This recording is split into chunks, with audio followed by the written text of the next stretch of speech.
अस्सलाम वालेकुम, मैं हूं रम्ज़ मोहम्मद और आज हम बात करेंगे इन ड्राइवर एप्लीकेशन पे जो कुरियर का ऑप्शन है, डिलीवरी का ऑप्शन है, उसके बारे में थोड़ी सी डिटेल बताने लगा हूं और ख़ास तौर पे कुछ एहतियातें बताने लगा हूं।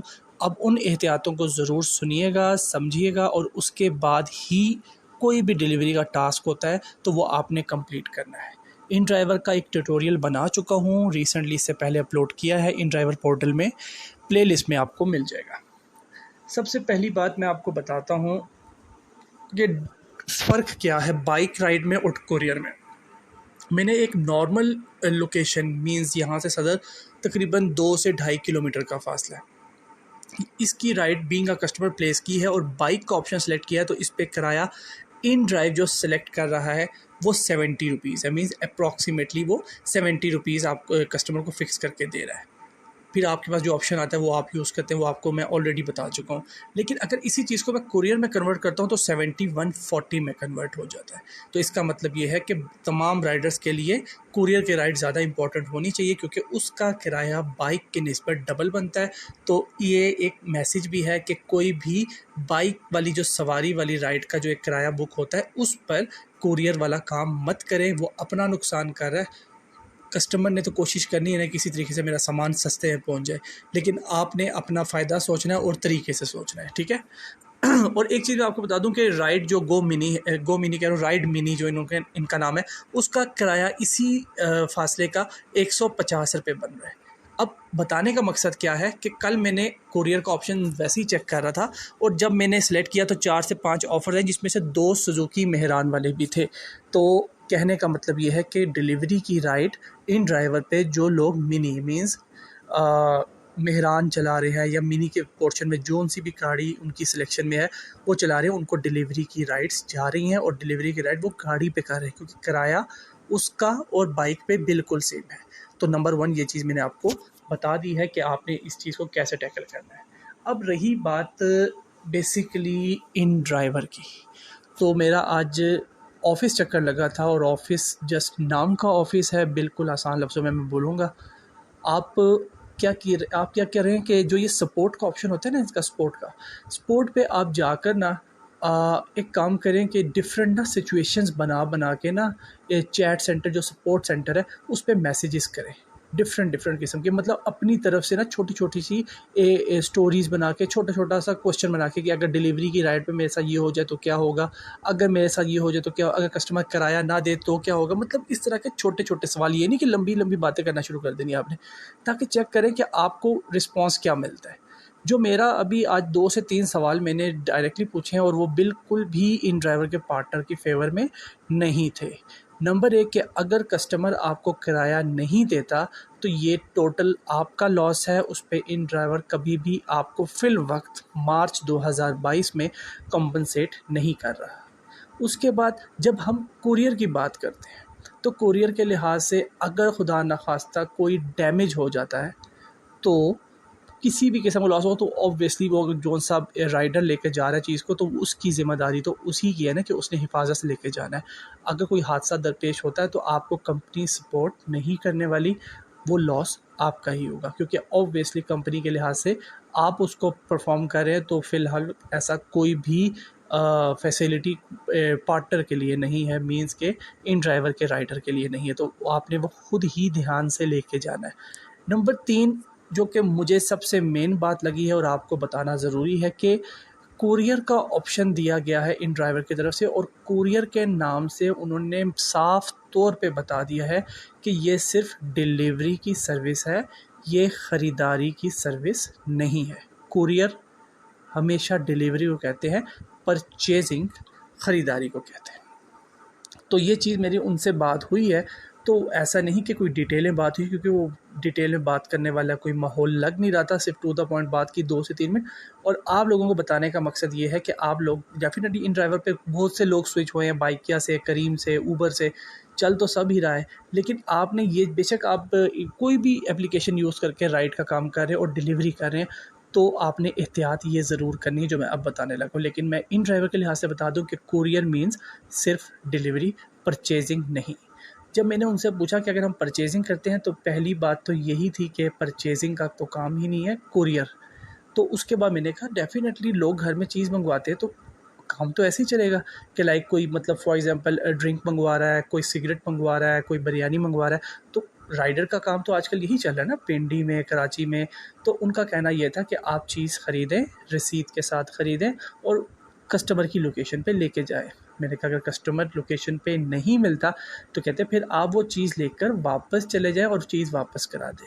मैंने कहा अगर वो चीज़ ऐसी है जो कि फॉर एग्ज़ाम्पल वापस होने वाली नहीं है या लोकेशन बहुत दूर है तो मैं क्या करूँ? तो उस पे सीधा-सीधा जवाब था कि अभी तक कंपनी की तरफ से ऐसी कोई पॉलिसी नहीं है जो कि आपको कॉम्पेंसेट करे। कॉम्पेंसेशन किस लिहाज से? फॉर एग्ज़ाम्पल अगर आप 10 किलोमीटर दूर से एक परचेज़िंग करते हैं और उस वक़्त आपका कस्टमर बिल्कुल सही तरीके से आपको रिस्पॉन्स देता है, लेकिन एंड टाइम पे आप कस्टमर की लोकेशन पे पहुँचते हैं और अप्लाई करते हैं, तो उस पे मतलब आपको कोई भी अगर कस्टमर से रब्ता नहीं होता या कुछ भी इशू है, मतलब आसान लफ्ज़ों में कस्टमर का फ़ोन नंबर बंद चला गया, तो आपका रब्ता नहीं हो पा रहा, जो चीज़ आप लेके गए हैं फॉर एग्ज़ाम्पल ₹1000 की है, तो वो ₹1000 का लॉस आपका है। कंपनी ने आपको कोई कंपनसेट नहीं करना। आप सपोर्ट में जाएँ या जहाँ मर्ज़ी जाएँ, आपको कंपनी की तरफ से फ़िल वक़्त जो मुझे गाइड किया गया है, वो यही है कि आपने वो चीज़ जो ली है वो वहीं से जाके वापस कराएँगे और जो ये आने-जाने का आपका डिसीजन हुआ होगा, फॉर एग्ज़ाम्पल फेयर डिसाइड हुआ 10 किलोमीटर का 200 या ₹250, आपको पता है कि फेयर अच्छा बनता है कोरियर का, तो ये ₹250 भी गए, उसके अलावा वापस आप जाएँगे तो दोबारा का अगर उसी फेयर का 250 के हिसाब से लगा तो ये 250, ₹500 ऑब्वियसली आपकी तो मेहनत है, लेकिन पेट्रोल आपका अलग ज़ाया हो रहा है, ये फेयर का किराया भी नहीं मिला आपको। और उसके बाद आपकी जो चीज़ है ₹1000 की आपने ली, अब वो वापस भी होती है या नहीं होती है इसकी भी गारंटी नहीं। अगर तो कोई स्टोर की चीज़ है, नॉर्मल चीज़ है तो वापस हो जाएगी विद अगर आपके पास बिल है और आपने बिल लिया भी है। लेकिन अगर आपने बिल नहीं लिया या फॉर एग्ज़ाम्पल कोई ऐसी चीज़ है, फॉर एग्ज़ाम्पल चिकन कढ़ाई कह लें या कोई ऐसी चीज़ जो कि मतलब दोबारा उनके किसी काम की नहीं है। अब ऑब्वियसली अगर चिकन कढ़ाई है या कोई भी फूड आइटम है तो वो आपका रिवर्स नहीं होता, क्योंकि जब आप एक जगह से चीज़ ले जाते हैं और बेशक 1 डेढ़ घंटे बाद वो चीज़ वापस लेकर आते हैं, तो इट कुड बी कि कोई बंदा उस फूड में कुछ मिला दे, जिसकी वजह से रेस्टोरेंट्स की पॉलिसी ये होती है कि वो गई हुई चीज़ को दोबारा नहीं वापस लेते किसी भी कीमत पे। ठीक है? तो वो चीज़ का ध्यान और वो चीज़ का लॉस बिल्कुल राइडर का होगा। तो ये चीज़ अपने दिमाग में रख लीजिए कि आपने इस चीज़ को कैसे मैनेज करना है। कोशिश करें कि सुथरी राइड करें, एक कुरियर का किराया देखकर पागल ना हो जाएँ कि बस जी कुरियर आ गया जी ₹300 की है, 5 किलोमीटर ₹300 मैं तो यस करूँगा ये वो, आप फँस भी सकते हैं। और एक चीज़ मैं आपको लास्ट टाइम बता दूँ, बाइकिया की वीडियोज़ में मैंने मेंशन किया हुआ है कि जो कुछ हज़रात ऐसे होते हैं जो कहते हैं जी भाईजान यहाँ से आपने ये सामान लाना है, वहाँ से ये लाना है और हाँ जी आप क्या करें जी ₹200 का ना सॉरी ₹2000 ईज़ी पैसा में मेरे जमा भी करवा दें, बाकी जब आप आएँगे तो मैं दे देता हूँ। तो याद रहे कि जो 1 से 2 चीज़ें ऊपर वो मंगवा रहे हैं, वो सिर्फ़ आपका ध्यान बटाने के लिए कि आपका फ़ोकस ₹2000 ईज़ी पैसा जैज़ कैश पे ना जाए और जैसे ही आप ईज़ी पैसा या जैज़ कैश करा देते हैं, वो फ़ौरी तौर पे उस पैसों को ट्रांसफ़र कर लेते हैं और आपके नंबर को ब्लॉक कर देंगे या उस नंबर को हटा देंगे और वो लोग मोबाइल यूज़ नहीं कर रहे। जो इस तरह के फ्रॉड कर रहे हैं, वो लोग मोबाइल यूज़ कर ही नहीं, वो लोग सॉफ्टवेयर यूज़ कर रहे हैं। वो नंबर किसका यूज़ कर रहे हैं, कंपनी को भी नहीं पता इस चीज़ का। तो इन चीज़ों से खुद ही बचें। जब आपको राइड की डिटेल आए, तो आप राइड की डिटेल खुद समझें। ईज़ी पैसा, जैज़ कैश कभी भी किसी को मत कराएँ, बेशक जोन-सी मर्ज़ी स्टोरी डाल दे बंदा। वो आपका काम नहीं है। आपका काम है ख़रीदारी, और ख़रीदारी भी ऐसे कि आप जब कस्टमर से बात करें तो कम से कम 2 से 3 दफ़ा कस्टमर से मतलब 1 से डेढ़ मिनट ना कॉल पे बात करें आप उससे। उससे आपको नज़र आ जाएगा कस्टमर वाक़ई ही जेन्युइन है या नहीं। अगर तो सीधी रवानी में बात हो रही है तो इसका मतलब ये वाक़ई जेन्युइन कस्टमर है, और अगर बिलफ़र्ज़ अटक-अटक के बात कर रहा है, उसको बात करने की समझ नहीं आ रही कि क्या करें, वो आपको थोड़ा-सा शक खुद ही हो जाएगा। तो उस चीज़ में आप लोगों ने एहतियात करनी है। एक तो पहले मैं आपको बता दिया कोरियर, परचेज़िंग वगैरह रसीद होना ज़रूरी है, सोच समझ के लीजिएगा, नुकसान इन ड्राइवर पे आप ही का है। और दूसरी चीज़ मैंने आपको बता दी ईज़ी पैसा, जैज़ कैश की, इसका भी बहुत ध्यान रखना है। आखिरी बात जो कि अभी-अभी ज़हन में आई है वो ये है कि कभी भी रोड साइड से परचेज़िंग मत कीजिएगा। अगर करना चाहें, नॉर्मल अमाउंट है, फॉर एग्ज़ाम्पल नॉर्मल अमाउंट है कि 200-300 की चीज़ है, एक मतलब एक बंदा आया, वो कहता है यार ₹200 आप इसे दे दो, ये चीज़ उसे जाकर डिलीवर कर दो, वो लड़का आपको दे देगा, तो 100-200 का चांस लिया जा सकता है, लेकिन 500 का चांस नहीं लेना। 1000 का चांस नहीं लेना। और नॉर्मली अगर कोई बंदा इस तरह का फ्रॉड करता है तो वो कम से कम 2000-2500 वाला करता है, और वो आपको ज़रूर बोलेगा क्योंकि उसकी कोई शॉप नहीं होगी, वो रोड साइड से आएगा। वो ये कहेगा कि भाई मैं ऑनलाइन काम कर रहा हूँ, ये है तो वह, तो जो भी कर रहा है ना, आप पहले उसकी मुकम्मल जानकारी रखें और उसका जो एक लोकेशन है ना, उसको परफेक्ट कर लें। कि फॉर एग्जाम्पल अगर वो किसी घर से निकला तो आप पहले चेक कर लें कि भाई वो इसी घर में है। उसको चेक करने का तरीकाकार क्या है, सिंपली आप करें भाई आपका घर यहीं पे, कहना यार सर एक गिलास पानी पिला दो यार, बहुत प्यास लगी है। जब वो पानी लेने के लिए जाएगा तो आपको खुद ही समझ आ जाएगा कि इस बंदे का घर कौन सा है, क्योंकि वो किसी के घर में पानी लेने नहीं जाएगा। ठीक है, तो उस चीज़ का ध्यान आपने ऐसे रखना है। और क्या कहते हैं, बाकी कोशिश करें किसी भी रोड साइड बंदे से ना आप 2000 जैसा होता है, वो लोग कहते हैं जी कि यार आप उससे बॉक्स ले आओ, बहुत एहतियात से लेके आना, बॉक्स गिरे ना, बॉक्स से बहुत कीमती चीज़ है, बस आपका सारा ध्यान बॉक्स की कीमती चीज़ पे डाल दिया और आपकी जेब से 2000-2500 रुपये आपने उसको दे दिए, फिर ना वो बंदा मिलता है ना दूसरा बंदा मिलता है। तो रोड साइड से ख़रीदारी परचेजिंग इन ड्राइवर पे करने की कतई ज़रूरत नहीं है।